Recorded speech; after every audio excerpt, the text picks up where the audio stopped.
I sat down with a guy, and it was a sales guy who's like, hey, I need to make more money. I need to figure out how to make more money here. I said, hold on a second. What is your role here in this company? What do you do? I'm a salesperson. Exactly. So all the money in the world that you want or need is on the other side of your knuckles or on the other side of that telephone. You have to accept responsibility for that. I can't do it for you. I can help you, I can support you, but if you're not willing to knock on those doors or pick up that phone and put in the work, you're never going to succeed no matter what. Welcome to the No One Ever Told Me podcast, where we talk about the things that no one ever tells you that you really need to know to be successful and to thrive in business and in leadership. Today's guest is Vaden Landers, CEO of Paymogy, a multidisciplined company that offers strategic support to software companies that are on the rise. Paymogy has served thousands of clients and participated in more than 100 mergers and acquisition transactions. That's incredible. You know, some leaders have big success complemented by their big personality, and that's great. But every now and then it's great to meet a leader who's achieved so much, but goes about life in a humble, understated manner. Vaden is the latter. From C-suite roles in publicly traded companies to startups, and lots of roles in between the two, Vaden has spent almost 35 years in the payment industries.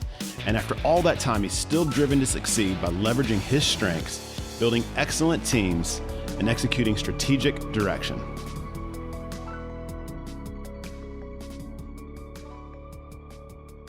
Well, Vaden, thanks for coming down to the show. I'm really glad you're here. You've started and spun off numerous businesses. You've served in executive roles and you've served in more entrepreneurial roles. Can you give us just a snapshot of your career? Yeah, I always say I'll give you the nickel version. I started working for my mom as a 17-year-old kid, crawling under counters, installing credit card machines. Okay. I would literally come home on the way home from school. I would stop at her office, pull up to a loading dock, open my trunk. They'd put 4 big boxes in there and hand me some pieces of paper. And all I knew is that every piece of paper I brought back was worth $50. Right on. And so I was all about it. I was like, only 4? And so that's how I learned the credit card processing business, was installing credit card machines, crawling under bar counters, running cables up through holes and hooking them up and cleaning up messes and showing people how to use the machine.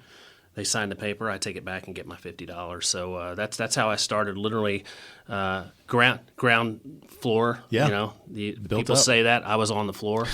And so that position eventually morphed into me asking a question of my mom. She led sales for the company, and they were selling all the devices that I was installing. Okay. And so I said, hey, who's selling these things? How much money do they make? You know, if you're giving me $50 a device and I do 4 of them, I make $200.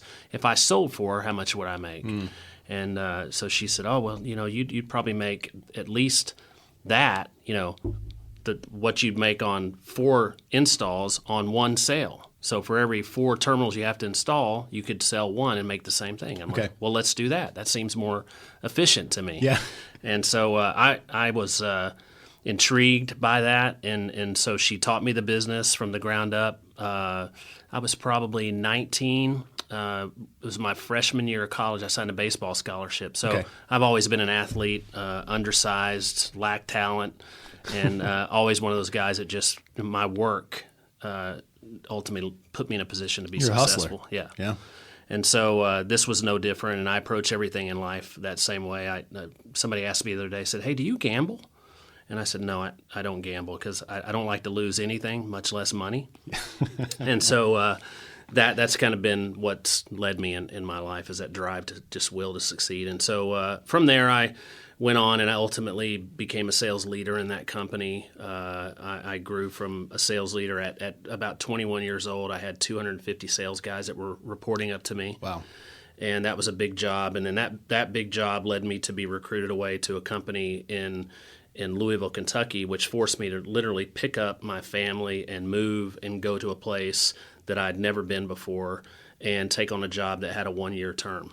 There was no assurity beyond that 1 year what was going to happen. And so I sort of did that blindly, just went on blind faith, believing that, you know, if I did this, I was going to learn things that I didn't know already, and that would lead to the next thing and the next thing and the next thing. And it did. And so I ended up in some really good places, worked for some really great companies, saw a lot of good people make a lot of money in this business and have success, and I wanted to be successful. And so had a lot of people sort of mentor me along the way and teach me, very impactful lessons in my life that helped me ultimately get to a place where I've worked for 4 public companies in the payment space. The last company that I left to begin this next chapter of my career was a small microcap public company, and I really loved that job. I loved what I did. I loved the small aspect of it, but that small aspect also kept us from being able to realize the vision I had when I went to this company. And so, and ultimately, I'm an entrepreneur at heart, and when you're in a job, you're not oftentimes allowed to be creative in the way that you're gifted, and so that's ultimately what led me to do what I'm doing now. So let's talk about the company you started. It was just last year, is that correct? Yeah, it was the day before Christmas, December 24th. My goodness, and it's Paymogy, is that correct? Mm-hmm. That's right. So this feels like a culmination of you said 30 plus years in a business, to bring to bear this new endeavor. Yeah, the company, when we were sitting around trying to figure out what we were going to name it, it's formed by 3 words that I think about over the course of my career: payments, monetization, and strategy. And the company seeks to really bring those 3 components together for software companies who have hundreds or thousands of customers they do business with. Their software runs their whole back office of their business, but yet they're pushing payments off to some third party and they haven't entered the revenue stream from those payments. And so over the course of the last 5 or 6 years of my career, we've been helping software companies figure out how to monetize payments. And so that's what this business really is all about, is helping with strategy and execution. So what's kind of funny is the story you first told, the 17-year-old you who's installing point-of-sale transaction machines behind counters in retail. This is the same thing in a digital space. Complete evolution of where the business has gone from literally credit card machines are the size of your computer. I used to have a hard time carrying those things into these buildings to now you don't even know, there's no device required. It's your phone is your payment device. So what are some of the bigger software as a service companies out there, and why was there an opportunity here? Like, why wasn't another company taking advantage of this like you guys are? Well, a lot of so we kind of come at it differently. There's lots of companies that provide payment processing to software companies so that they can actually do the processing or provide the processing and benefit from it for their software customers. What we do is we don't do that at all. We actually come in and say, okay, you have a payment processing partner, or maybe you don't, but you definitely have all these clients, and they definitely are running all this volume across your platform, and you should be in the middle of that revenue stream. And so what we do is come in and we first help them say, hey, what's the finish line look like for you? And then we back our way into what's the strategy that we ultimately use to map the journey to the finish line. And we call that the payment monetization evaluation.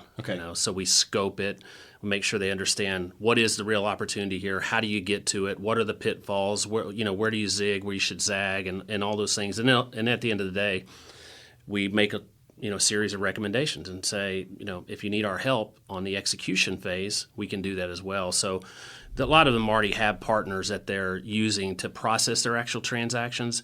We're just helping them create a strategy to leverage all the partnerships they have to get to where they want to go. That's great.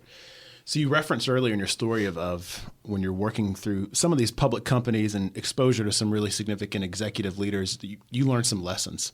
Does anything stick out? Any memories of just some really impactful leadership stories? There story that I tell quite frequently is I had a boss who became a very good friend of mine, and in fact so much so that I saw him more of a friend than a boss, which made this lesson even more impactful because I realized that he was my boss and not just my friend when this happened. But how things happen at work. I mean, there's when you lead a team, things are happening. There's something goes wrong.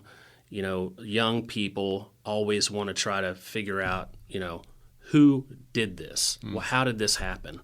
And he would come to me and say, how did this happen? And I'd say, well, so-and-so did this, and so-and-so did that, and so-and-so did that. And that would be, that'd be in the conversation. But we had those conversations a lot. And finally one day when I came into his office and he said, "How did this happen?" And I started with so-and-so did this. He goes, "Hold on a second." He goes, "You're responsible. You have to take responsibility. You have to be accountable." And he wrote me up.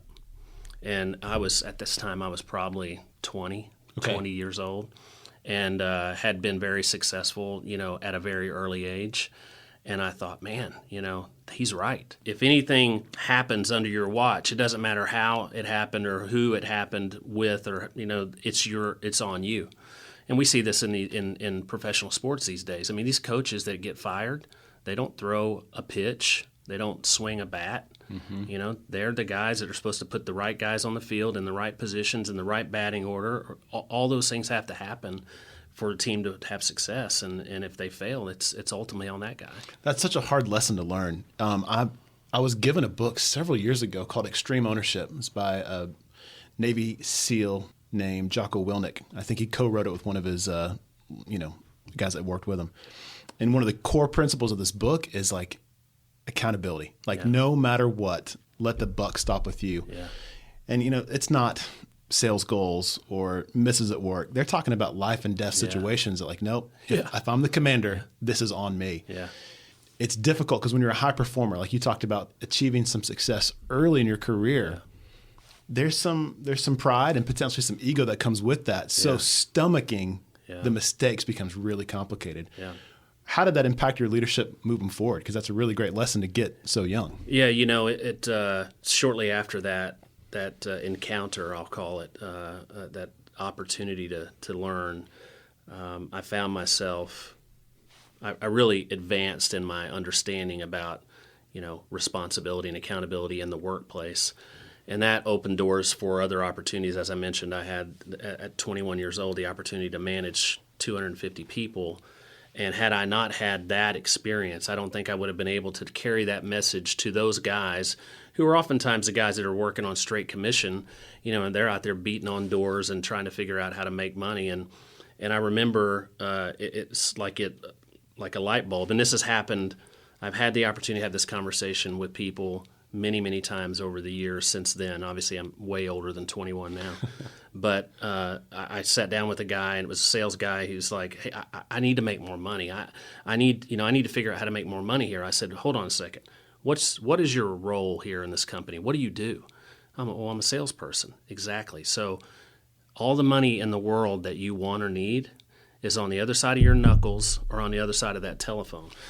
You have to accept responsibility for that. I can't do it for you.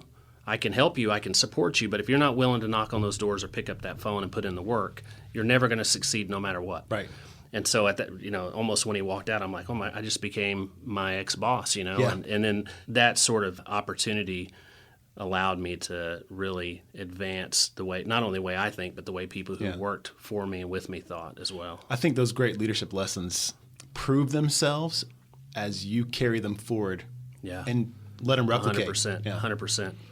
So we do talk a lot of hows on this show. Like, how'd you build that organization, or how did you build this system, or how'd you have the courage to do this?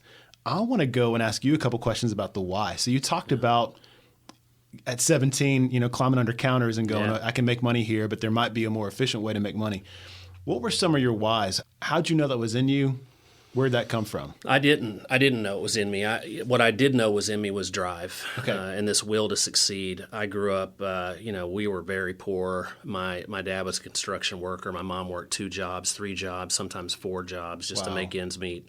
And I watched them struggle, and I watched the power of that struggle and the impact it had on our family and the stress and the dynamics. And we try to go on a lot of vacations as a family now because I want my kids to have those experiences that they can reflect back on. Sometimes I look at them and I'm like, hey, we're on our 3rd vacation this year. I said, do you know that I didn't go on 3 vacations in the 17 years I lived at home with my parents? And I just wanted my kids and my family to have all the things that I didn't have the opportunity to have, and that drove me. The other thing that drove me was, my dad was he was a major influence in my life. He was a very tough guy, didn't show much emotion, and he was one of these guys that you just didn't want to disappoint him. And so everything I did in my life, and really to this day, and he's been gone for, coming up on 3 years now, everything I do, I kind of just look at that and say, would that have made my dad proud? And so that drives me even to this day, even with him gone. Wow. You referenced taking the job in Kentucky that was a 1-year deal. Yeah. And then also you've rolled off, these kind of more public Fortune 500 companies. You've started businesses. You've got a comfort level with risk and failure that not every leader has. So those dynamics, how do you manage that fear of failure? How do you manage the fear of risk, and how do you move forward? Yeah, the only fear of failure that bothers me is I don't worry about a loss as much as I worry about how that loss might impact my family, my ability to provide for my family. Mm-hmm. So I gauge the risk that I'm willing to take on what kind of, am I exposing myself personally, or am I exposing my family?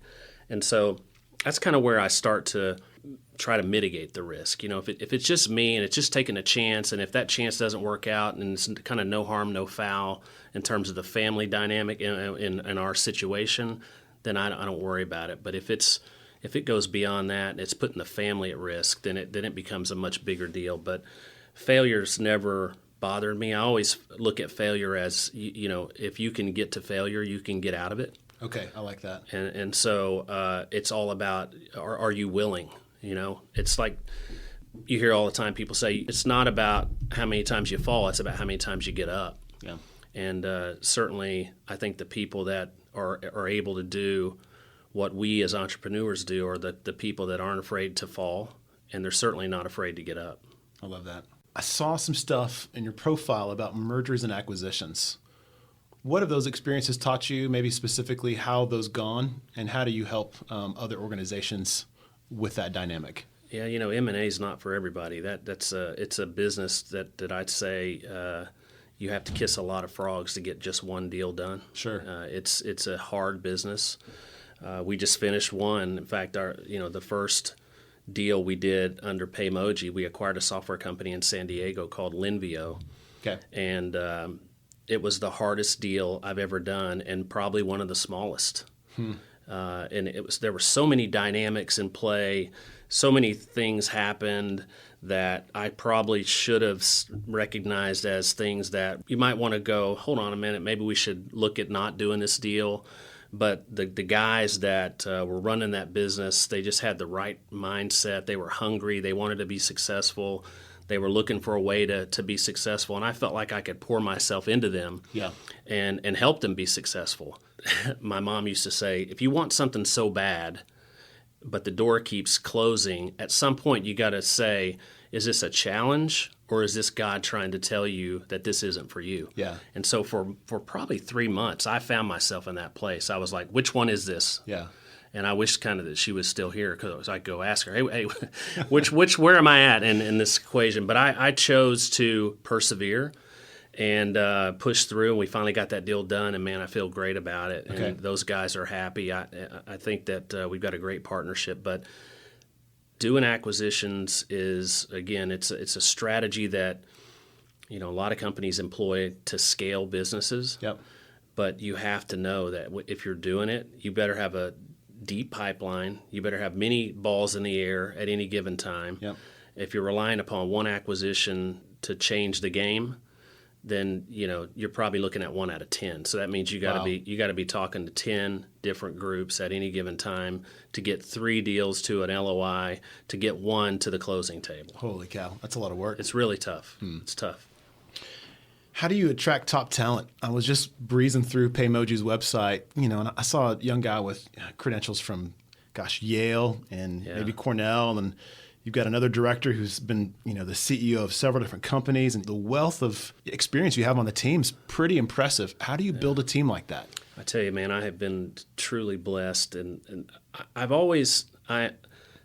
recognized my weaknesses, right? My weaknesses are not, I'm not the smartest guy in the world. I don't even have a college education, but I've always recognized that if you want to be successful, you need to surround yourself with people that are more successful than you, and then use your strengths to lead. And so I've been lucky and fortunate that I've done that with enough people Yeah. that it's sort of started to become my reputation. It's like people want to work with me. It's great. Because nobody's ever worked for me. I hope the people that have worked with me don't feel like it's been an employee-employer type of relationship. I've always sought to create this collaborative environment where I'm not telling you what to do. Okay. You're telling me what we should do. And then we go align around that, build a strategy around that, and execute against that. And if we do, we all win. And I've never been one of these guys that wants to stand up, and take the credit. To me, it's just been about, leveraging years and years and years. I mean, I've been in this business for 35 years this year. Wow. And just building relationships with people. And, if I say that I'm looking for somebody, there will be 50 people that I know who will tell 50 people about that. Okay. And it'll just create this ripple effect that ultimately lands people on our doorstep that are really good people. And like you pointed out with some of these guys, they've been with me. This is the third go-round. Okay. They follow you as you start and spin up. Yeah. Okay. Yeah. That's impressive. And then the kid that you mentioned, who's the intern that we brought on, who is actually in his final semester at Cornell right now on a full ride scholarship at Cornell Business School, Yale undergrad. Yep. He reached out to me on LinkedIn, completely blind, and said, "Hey, I've been looking all over LinkedIn trying to find somebody who could mentor me. And I want to be in payments. I want to do M&A, and you seem to have the ideal profile." And we had a conversation. We hit it off, and I said, I think he's maybe 25 years old. I said, "Look, you will make me better. I want you to be in this role. Come on the team." Yeah. And so he has been a ray of sunshine. He's a great kid. You're describing cultural elements of your organization, but because you're the guy, you're the CEO of this organization, those emanate from you. So you have a personal culture of collaboration and inclusion that allows your team to feel more like an army than hey, do what I say because I want you to do it. I hope so. That's great. What's the best piece of business advice you've ever been given? Oh, man. I've been given so much advice. I think the best advice I've ever been given, business or personal, probably came from my wife. I love that. And it's simply that, and I'll summarize. If you believe it, you can do it. And early in my life and career, my life wasn't exactly the way I wanted it to be. I had a failed marriage. I have kids from that failed marriage that were trying to, build relationships, and God's allowed that to start to happen, which I'm very thankful for. I have a stepdaughter who I now have the privilege of working with every single day, and that's been amazing. I've watched her become a mom, and then I look back on my career and my life, and I'm like, what's the one thing that kind of turned my life around? Because I feel like I was headed in the wrong direction, and obviously God intervened, but God intervened when He sent me this woman. To come into my life, even in a time of complete chaos. I mean, the way we came together was chaotic, and the way we got our relationship started was chaotic, and she had a 7-year-old, and I had 2 young kids, and I mean, it just never should have worked, and everybody was like, oh my gosh, this is a disaster. Yeah. These 2 guys will never stay together. And here we are, next year we'll celebrate our 25th anniversary. Wow. And, she was really the fuel that propelled me forward. I mean, she allowed me to believe that anything I wanted to do, I could do. And even so much so that, when I started my first business, she said, you go do that, and I'll go work to pay the bills. Oh, wow. While you are trying to create this dream that you have, or chase this dream that you have of being an entrepreneur. And that was the one thing that, set me on the path to where I am today. I love that. Let's flip that a little bit. So I think failure is a much better teacher than success. Yeah. So what are the failures that you might feel comfortable sharing that have ultimately led to this point in your career? What are the things that shaped you in a really positive way that felt like failures when they happened? Yeah, I would say is letting those people down, letting my kids down and just not being there for them. My daughter was 6 months old when her mom and I, separated. This little baby in a crib, and wow. And that I live with that every single day, and that feeling of failing them has fueled me not to want to let other people down. Okay. In life or in business or in church or in sports or whatever it is you're doing. Yeah. You know, when you've suffered loss the way I've suffered loss, I mean, it's hard when you have kids. And again, she was 6 months old. She's 24 years old now. My son was 3. He's 27 years old now. Wow. And we went years where we didn't even have any dialogue. Wow. And over the last couple of years, God has allowed those relationships to begin to be healed, and we've started to develop relationships. And so that's a teaching in and of itself, is like, hey, you know, just because it was once lost doesn't mean it's forever lost. Yeah. And I've just, I know people have faithfully prayed for that healing to take place. And so it did. And then, like you said, the lesson I take from that is that the failure can be small or it can be huge. Yeah. But however significant or insignificant, you can use those failures to fuel your successes going forward. That's good. I remember thinking early on in COVID, it was probably the end of March, early April of 20. I was like, this will be a terrible disaster for a lot of individuals and organizations. But there's going to be some people that will really figure out a way to prosper in the adversity. You started a company in the middle of a pandemic. Yeah. How has COVID shaped your leadership and your business? You know, it's been hard because you obviously can't travel. Everything that you used to do face-to-face, you're having to learn how to do online. Everybody's trying to get used to this new Zoom world where we're all talking, you know, on computer screens. And so we've had to really figure out how to, you know, get personal without being able to get personal. You know what I mean? You've had to be able to create those relationships. And one of the things that I've always considered myself to be is a relationship builder. Okay. And so what COVID has forced me to do is to lean on those skills of developing and building relationships and trust that ultimately lead to something positive and productive. Okay. And so that's, I'd say, the biggest thing that in the midst of this pandemic that I've had to sort of, you know, hone and reflect back on is like, you know, just go back and leverage those skill sets you've used over the last years to create, you know, confidence in people and earn their trust, and they'll give you the opportunity. And all anybody needs is an opportunity, and then it's theirs to do with it what they can and will. That's but good. For me, I think it's probably been that is just the whole, you know, inability to do things the way you used to have to do them. So it's like any environment as an entrepreneur, you adapt and adjust, or you die. Yeah, that's right. And that's a choice.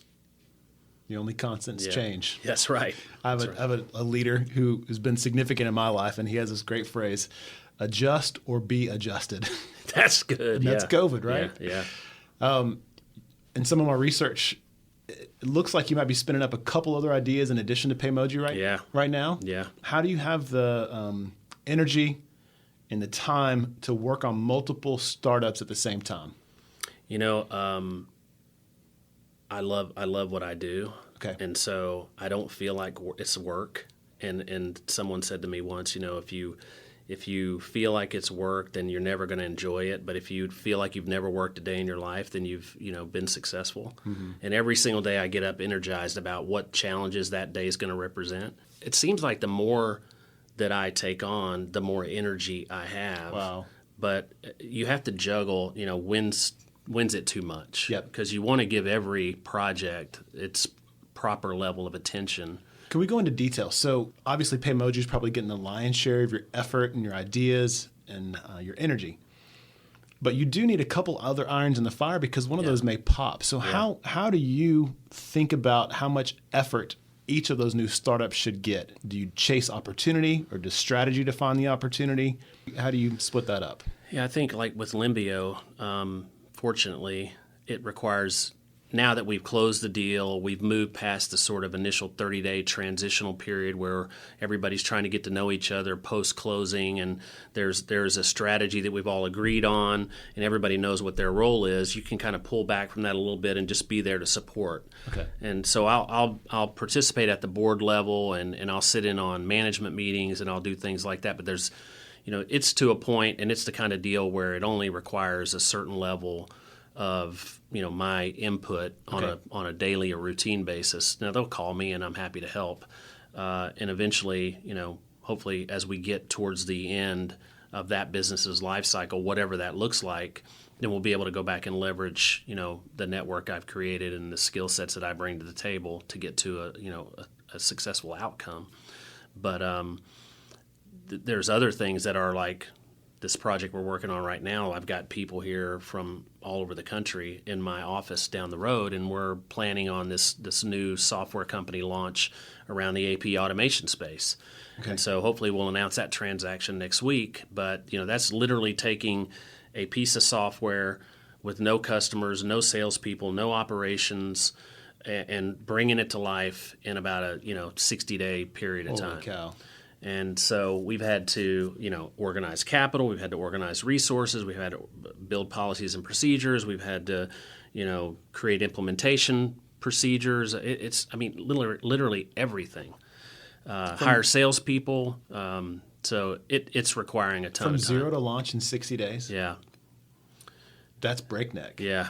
And in fairness, we've been talking with these guys for probably, I guess I've been gone since May of last year. I left my job in May. Probably started these conversations in August. And it wasn't about how can Vaden get involved. It was like, hey, we need to raise some money with this. We got this cool piece of software, but we need to figure out how to bring it to life and monetize it. And so as the more I dug in and I created investor decks and I helped them make introductions to investors, it ultimately led to, hey, why don't we do this together? Because I really got interested in the business, and one of them is a friend from church from 20 years ago. Okay. And so it was comfortable, from that perspective, and I trusted him. And so that's a deal that, we definitely only been focusing on it for the last couple months in this vein, in terms of like, hey, we're not raising capital anymore. You're the capital source. You're going to operate this business, and you're going to figure out how to make it go. That's good. One of my favorite books I've read in the last several years is called The Speed of Trust.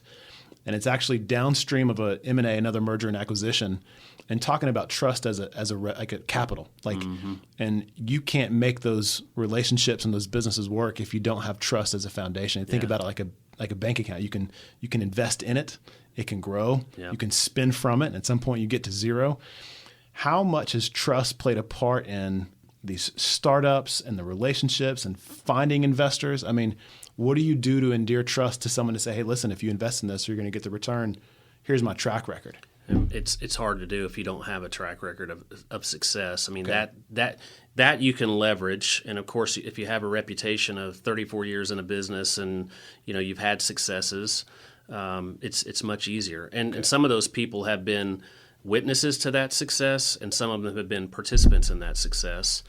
And some of them have wanted to be participants but chose not to be, but now they don't want to let that opportunity pass again. And so we'll do a larger raise probably in the next 12 months to really ramp up our M&A efforts. Okay. We want to be, Paymogy really desires to be a company that acquires other companies like Limbio and this other software technology platform. And we want to help software companies. Okay. My passion for software businesses has grown over the last 5 years as I've watched these software companies enter into an industry where they have been really invisible in the past. And in software, there's this statement in our industry that software is the future of payments. Okay. And Paymogy wants to be part of that truth. Yeah. We want to make it so.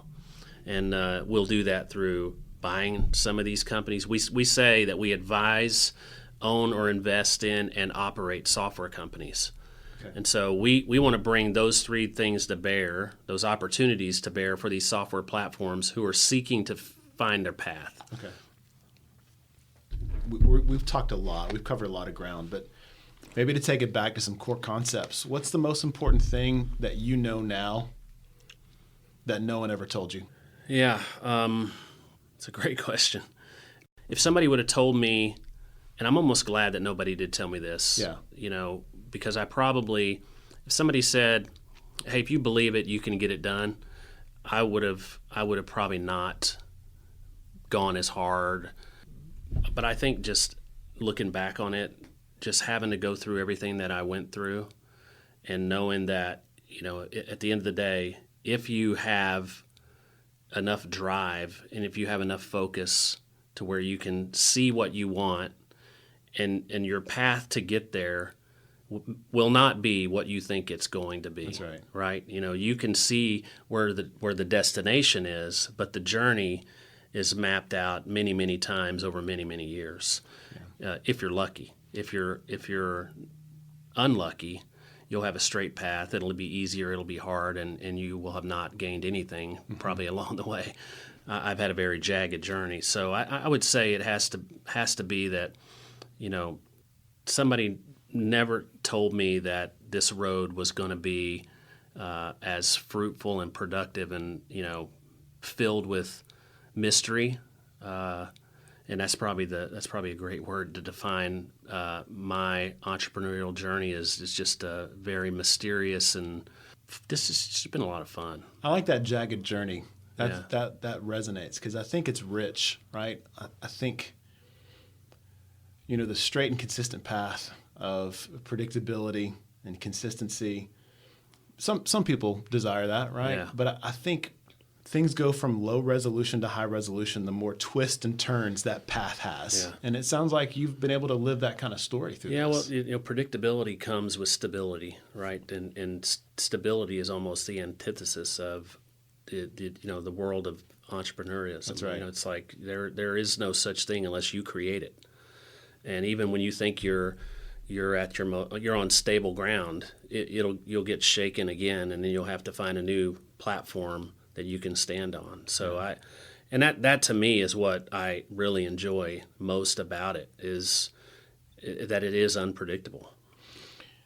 If you hit a leadership wall and you just feel stuck, do you have anybody you call for advice or input? Yeah, I talk to my best friend. I talk to my wife a lot. And although she's been retired for, probably 20 plus years now, her wisdom is still, very, very solid. That's good. I mean, she always has the right thing to say and knows how to pull me out of the trench when I find myself in one. And frankly, my daughters are the same way. They're like their mom. They have wisdom beyond their years, and they can tell when I'm stressed. And just like my daughter, before I left to come here, she's like, "Are you okay? I mean, what do I need to be doing for you?" And my stress comes from just feeling like I'm not satisfying every single person that needs to be, like I'm not giving enough to every single project or person or what have you. And so definitely my wife and I have a best friend and that is very successful in business that I can lean on from time to time. That's what I would say.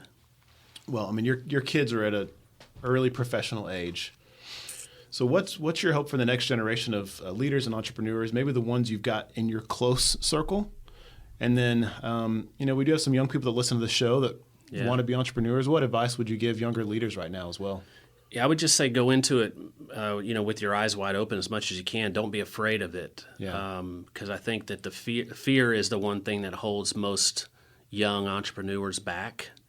And I would say the earlier you can stoke that fire, the better. And this is advice that they've probably heard before. If you fall as a 25-year-old, you got plenty of time to get up and run. If you fall as a 50, 60-year-old, you're playing catch up.